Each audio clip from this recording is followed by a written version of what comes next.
Welcome again friends, server 2012 এর নতুন টিউটোরিয়ালে আমাদের গত পর্বে আমরা দেখেছিলাম কিভাবে একটি ট্রি ডোমেন ক্রিয়েট করা যায়।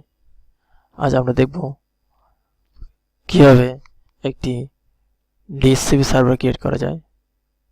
ডিএসসিপি সার্ভারটা কি সেটা আগে আমাদেরকে জানতে হবে। ডিএসসিপি সার্ভার একটি হচ্ছে সার্ভার মেশিন যেটি আমাদের নেটওয়ার্কে অটোমেটিক্যালি আইপি প্রোভাইড করবে। আমরা ডিএসসিপি সার্ভারে একটি স্কোপ ক্রিয়েট করে রাখবো, যেটি হচ্ছে একটি স্কোপ ক্রিয়েট করে রাখবো একটা রেঞ্জের আইপি নিয়ে। সেই আইপিগুলো আমাদের নেটওয়ার্কে যেসব মেশিনগুলো আছে সে অটোমেটিক্যালি সেই সব মেশিনকে আইপি প্রোভাইড করবে, আমাদেরকে স্ট্যাটিক আইপি বসানো লাগবে না। ওকে বন্ধুরা, আমরা শুরু করি কিভাবে ডিএসসিপি সার্ভার ক্রিয়েট করার রোলটি ইনস্টল করতে হয়।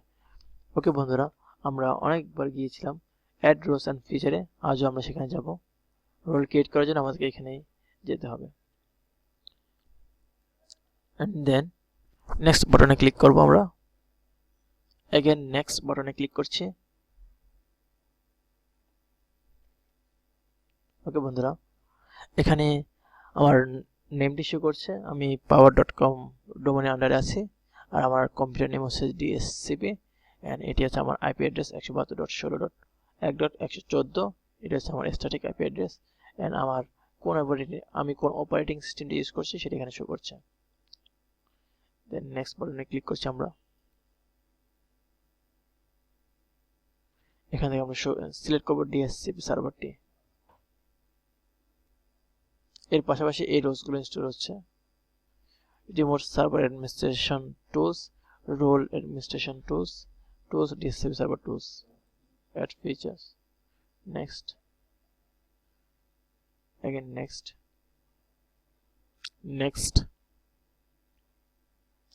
and then install। ওকে বন্ধুরা, আমাদের ডিএসসিপি সার্ভারটি ইনস্টল হচ্ছে। এটি হতে কিছুটা সময় নেবে। আমাদের প্রসেসিংটি কমপ্লিট হওয়ার পর আমরা আবার ফিরে আসব। ফ্রেন্ডস, আমাদের প্রসেসিংটি কমপ্লিট হয়ে গিয়েছে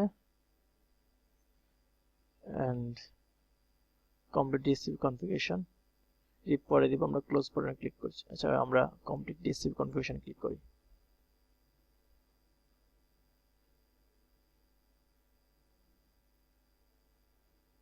next,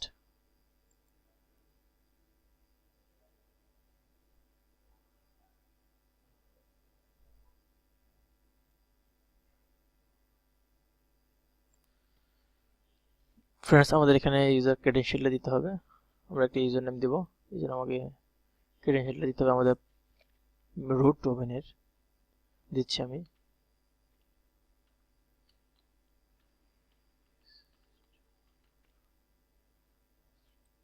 and password,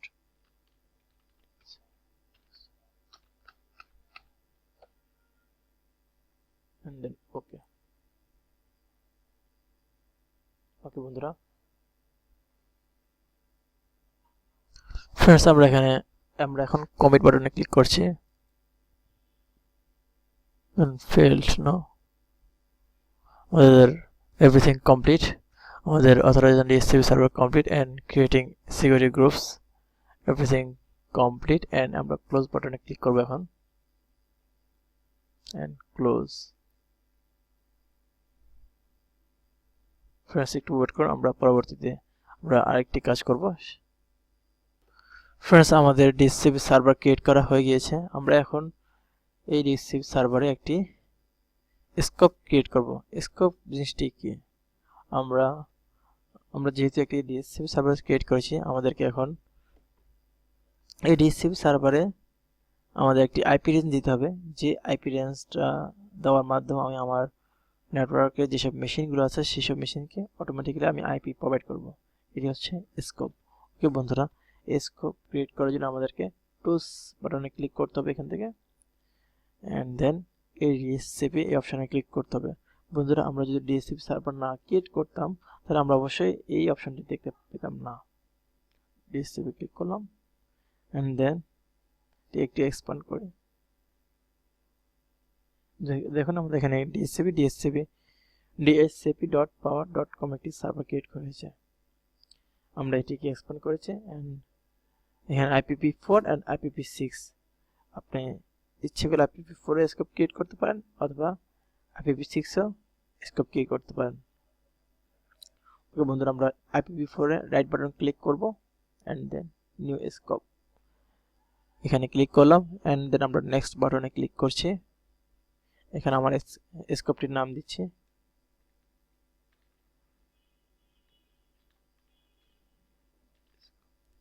one. Next আমাদের স্টার্ট আইপি অ্যাড্রেস কত হবে এন্ড লাস্ট আইপি অ্যাড্রেসটি কত হবে। আমি দিচ্ছি 172.168.50 and an IP address 172.16.1.100। বন্ধুরা, আমাদের এই আইপি অ্যাড্রেস বসানোর পাশাপাশি সাথে সাথে আমাদের এটি নিয়ে ফেলছে আমাদের এটি সাবনেট মাস্ক কত এন্ড এটি সাইডার কত। আমরা এখন নেক্সট বাটনে ক্লিক করছি এন্ড আমাদের এখানে বলছে যে at exclusion and delay, that means আমাদের এখানে যে আইপি অ্যাড্রেসটি রেঞ্জ বসাবো এই আইপি অ্যাড্রেসটি আমার এই নেটওয়ার্কের মধ্যে যত মেশিন আছে কেউ পাবে না এই রেঞ্জের আইপিটি। আমি বসাচ্ছি 172.1.70-80 172.16.1.80। বন্ধুরা, এই রেঞ্জে দ্যাট মিন্স 70 থেকে 80 এই রেঞ্জের আইপি কেউ পাবে না। দ্যাট মিন্স আমি এটি স্কোপটি ক্রিয়েট করার পর আমার নেটওয়ার্কের মধ্যে যতগুলো মেশিন থাকবে সব মেশিন 50 থেকে 100 মধ্যে আইপি পাবে, বাট 70 থেকে 80 এই 10টি আইপি ওরা কেউ পাবে না। আমরা ইচ্ছে করলে এখানে ডিলে টাইমটি দিতে পারি, কত সেকেন্ড ডিলে হবে, এটি আমরা দিচ্ছি না, অটোমেটিক 0 থাক। নেক্সট লিমিট, কতদিন আমার এই যে স্কোপটি ক্রিয়েট করেছে কতদিন পর এটি রিনিউ করতে হবে আমাদের যে নেটওয়ার্কের মধ্যে যেসব মেশিনগুলো আছে তাদের। বাই ডিফল্ট থাকে 8 ডেজ, আমরা ইচ্ছে করলে কত দিন বা কত আওয়ার্স কত মিনিটস এটা আমরা সিলেক্ট করে দিতে পারি। আমরা এখন নেক্সট বাটনে ক্লিক করছি, বাই ডিফল্ট যেটি আছে সেটি রেখে। এখানে বলছে configure DHCP option, do you want to configure the DHCP option for this scope now? Yes, I want to configure these options now. Next, to add an IP address for a router used by client, enter the address below. এটি আমাদের default gateway. আমি দিচ্ছি একটি default gateway 172.16.1.50। এই gateway default গেটওয়েটি আমাদের ক্লায়েন্টের আইপিতে automatically বসে যাবে। নেক্সট, আমাদেরকে অ্যাড করতে হবে এন্ড দেন নেক্সট। বন্ধুরা, আমাদের প্যারেন্ট ডোমেনের নামটি শো করছে power.com এন্ড দেন আমাদের এখানে কি হচ্ছে domain name and DNS server. আমরা ডিএনএস সার্ভার নেমটাও দিতে পারি। আমরা ডিএনএস সার্ভারের নামটা দিচ্ছি ডিএনএস সার্ভার। এটির আইপি দিচ্ছি আমরা, এটি আইপি অটোমেটিক্যালি আছে 172.16.1.100। এটি থাক, আমরা অটোমেটিক দিচ্ছি আর নতুন করে আইপি দিচ্ছি না। আমরা ইচ্ছে করলে নতুন করে আইপি অ্যাড করতে পারি। ওকে, আমরা আইপি অ্যাড করে দেখিয়ে দিই 172.16.99 add.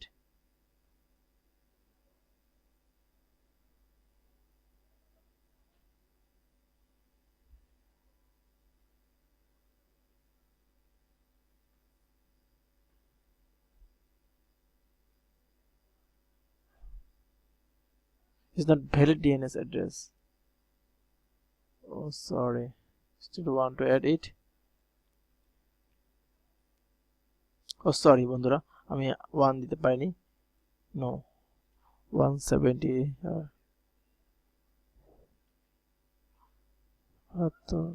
16.99 add.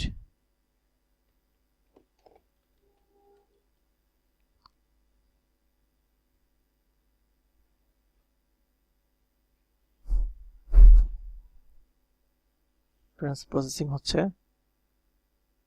Okay, the IP address 172.16.1.99 is not a valid DNS address. Do you still want to add it? Yeah,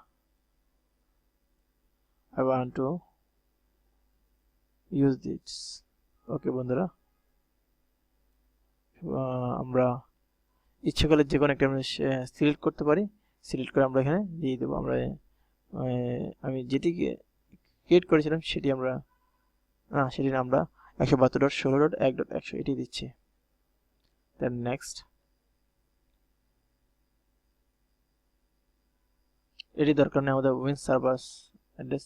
next, do you want to active this scope now? Yeah, I want to active this scope now. Next and finish. ওকে বন্ধুরা, আমাদের একটি scope create হয়ে গেছে। এই যে সেই স্কোপটি এখানে show করছে। এবার আমরা একটি স্কোপ ক্রিয়েট করতে পারি ডিএনএস সার্ভারে। ওকে বন্ধুরা, আজ এই পর্যন্ত। আমরা পরবর্তী টিউটোরিয়ালে আমরা আপনাদেরকে দেখাবো কিভাবে যে স্কোপটি ক্রিয়েট করছে সেই স্কোপের একটি ফেল ওভার, দ্যাট মিনস আমাদের এই ডিএসসিপি সার্ভারটা যদি কোনো কারণে ফেল হয় তাহলে অটোমেটিক্যালি অন্য একটি ডিএসসিপি সার্ভার রান করবে এবং আমার মেশিনগুলোকে অটোমেটিক্যালি আইপি দিবে। সেই কাজটা আমরা পরবর্তী টিউটোরিয়ালে দেখব। এইভাবে আমরা আমাদের একটি ডিএসসিপি সার্ভার ক্রিয়েট করতে পারি, স্কোপ ক্রিয়েট করতে পারি, অ্যান্ড দেন এর পাশাপাশি আরেকটি ডিএসসিপি সার্ভার ক্রিয়েট করে সেখানে আমি ফেল ওভার অপশনটি ক্রিয়েট করতে পারি এবং এর মাধ্যমে আমরা আমাদের নেটওয়ার্কের মেশিনগুলোতে অটোমেটিক্যালি আইপি অ্যাসাইন করতে পারি। ওকে বন্ধুরা, আজ এই পর্যন্ত। ওকে, বাই বাই।